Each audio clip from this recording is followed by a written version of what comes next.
Доброго дня, я Савайло Анатолій. Запрошую підписатися на мій канал YouTube. На цьому каналі ви побачите всі новинки, тести плиткорізи, тести присосок, тести різного додаткового обладнання. Крім того, якщо ви плиточник, запрошую в нашу групу Viber, закрита група, або в відкриту групу Telegram. Для цього мені треба написати на мій Viber або Telegram. До вашої уваги хочу вам трошки поділитися досвідом по флагманам ручних плиткорізів торгової марки Шиджинг, які офіційно постачаються в Україну. Тут представлені два, але їх фізично постачається три. 3721 він тут не представлений на довжину 850 мм. 3751 ось він на довжину 1,20 м і 3761 на довжину 1,65 м. Ну, це найкращі і найдорожчі плиткорізи в торгової марки Шиджинг. Вони їх так позиціонують. Звісно, у них є свої особливості, свої плюси і мінуси, на яких я зараз дуже коротко зупинюся. Ну, перше, це по комплектації. Кожен плиткоріз комплектується, що люблять Шиджинг, це ось такі бокові розширювачі, на яких можна спирати плитку.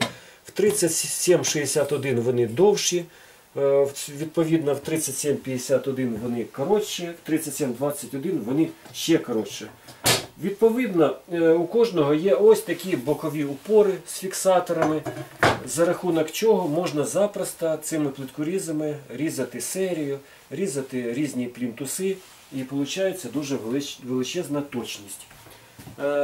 Що ще? Вони всі укомплектовані ось такими лазерами. Це найкращі лазери, які є на ринку по плиткорізам поручним. Вони зелені, вони чіткі, вони дуже прості і зручно їх налаштовувати і зручно їх видно. Немає у мене претензій до цих лазерів. Крім того, в поставку традиційно входить зарядний пристрій на акумулятор, ну і різні ключі, пристрій для діагоналі і мастила, ну, напевно, типу керосин для того, щоб заливати ось цей бачок, по якому воно подається в зону різу. На цьому я додатково зупинюсь по черзі. Чим відрізняються плиткорізи між собою? В принципі, є деякі відмінності, для мене ці дивні відмінності, але вони є. Якщо 3751 і 3721 вони однакові, крім довжини, то 3761 відрізняється головним. У нього направляюча шина, вона повністю металева. Вона має товщину 20 мм і вона повністю металева. Якщо ви подивитесь туди, всередині там повністю метал. Шини у 3721 і 3751 у них труба. Товстостінна, 3-мм, надійна, довговічна, але все ж таки труба. І ви подивитесь, що тут кришечка, яка закриває отвір. Це, як на мене, саме головна відмінність. Каретки, принцип роботи, лазери – все те саме. В чому різниця між повнотілою шиною і пустотілою? Що повне тіло може сприймати на себе більше навантаження. Звісно, він важчий сам по собі, плиткоріз, бо металу більше. Але для того, щоб надавати і не боятись на нагрузку, звісно, повнотіло краще. Крім того, ви знаєте, що, напевно, в Києві і інших великих містах найпоширеніша плитка, яка зараз користується попитом, це плитка на довжину 1,20 м. Тому найпоширеніший плиткоріз – це плиткоріз на 1,20 м. Але попадається для плиточника така незручна, дуже незручна плитка, це розміром 1,50 м, 1,60 м, товщиною 10-12 мм. І тому цей плиткоріз 3761, він візьме весь спектр більший спектр плитки, який постачається в Україну. Ще деякі відмінності, на які задають питання, якщо ви сюди підійдете, ви побачите, що плиткорізи 3751, вони приходять в коробці два різних плиткорізи. Не два різних плиткорізи, вони відрізняються. В одному, виходить, залізний стрижень, вклеєний в паз. В іншому алюміній, литий алюміній, який вже не витягується. Мені складно відповісти, який з них краще.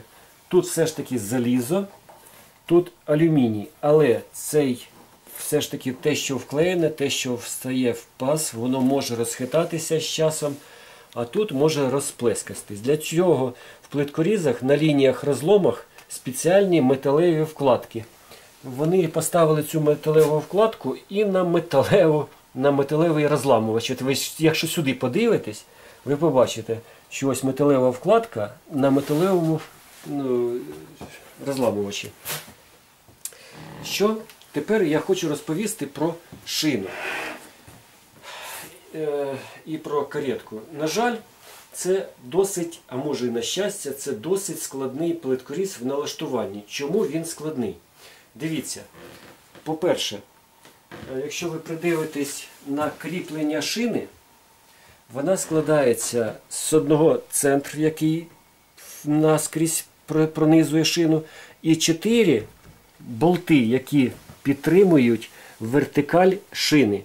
Крім того, що вони якщо їх перетягнути, або тут перетягнути, вони дають відхилення шини. Тому дуже багато запитань в 3751, що шини нерівні. Дійсно, вони бувають нерівні. Але за допомогою оцих болтів, які регулюють чітку вертикаль, тут має бути чітко вертикально він налаштований. Якщо він не вертикальний, він вам буде давати дугу. Тому цей плиткоріз, коли ви купляєте, обов'язково треба регулювати, щоб був чіткий кут 90 градусів. І звісно, подивіться, щоб не перетягнути, щоб шину куди не повело. Ви купляєте шину, вона відхилена, це не брак. В цьому, як не дивно, плиткорізі, можна її налаштувати. Тому оце регулювання, деякі попадаються, коли шина відхилена вліво і не вправо, відповідно він дає вліво або вправо дугу. Слідуюче регулювання. Якщо ви подивитесь, ручка, тут можна регулювати ручку можна повертати або вліво, або вправо за допомогою ось оцієї приспособи.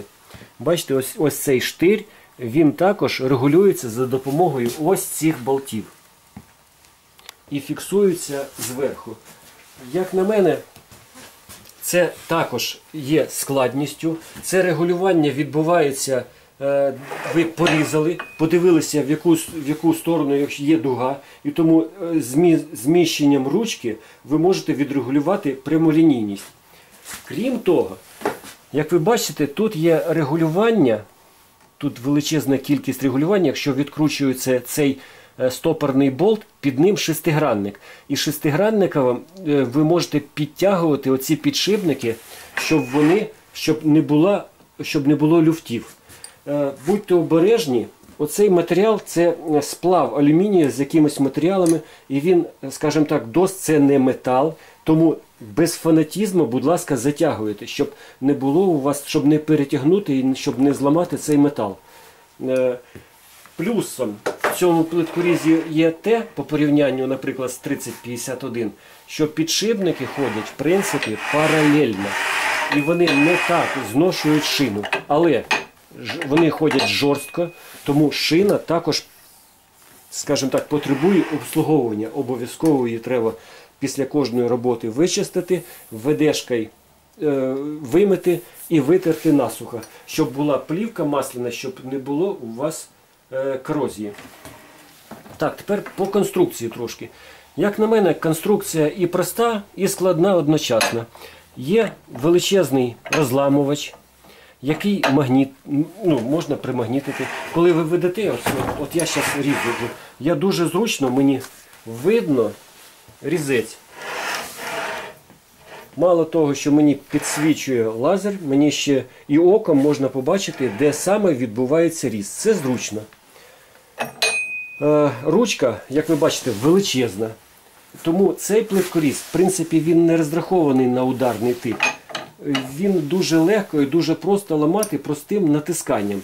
От повірте, скажімо так, він доволі легко ламається. Тут іде спір по поводу використання оцього керосина або мастила, або якоїсь рідини, яка теоретично має попадати на зону різу і теоретично допомагати різу. В принципі, це все правильно. Так, якщо рідина попадає, він краще розламує. Але є деякі але. Перше, невідомо, як ця рідина, чи вона не змінить колір тої плитки, яку ви ріжете. Друге, якщо вона попадає на розлом, невідомо, чи затірка до неї приклеїться. Тому всі відомі фірми не застосовують, скажімо так, оці приспособи, а застосовують тільки шинджинг і монтоліт. Якщо у вас дуже складна плитка, і вона одна, і ви боїтесь, що тоді, можливо, вам треба використовувати цю приспособу. Але я би радив просто намочити плитку водою, нормальною, звичайною водою, і це також допоможе в розрізанні плитки.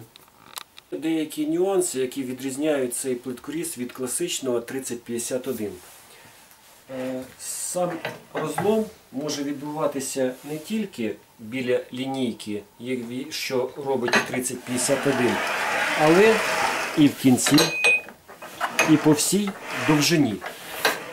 Звісно, завдячуючи ось такої шини висотою 4 см, товщиною 2 см, цей плиткоріз доволі жорсткий. І тому можна пробувати розламувати, якщо плитка гливка, по всій довжині. Бачите, тут навіть також в самому кінці є спеціальна випуклість металева, яка передбачає розлам. В принципі, в 3051 нічого страшного не відбувається, треба плитку просто перегорнути. Розповім я про підшипник. Не підшипник, а різець. Тут стоїть доволі якісний різець на підшипники діаметром 22 мм.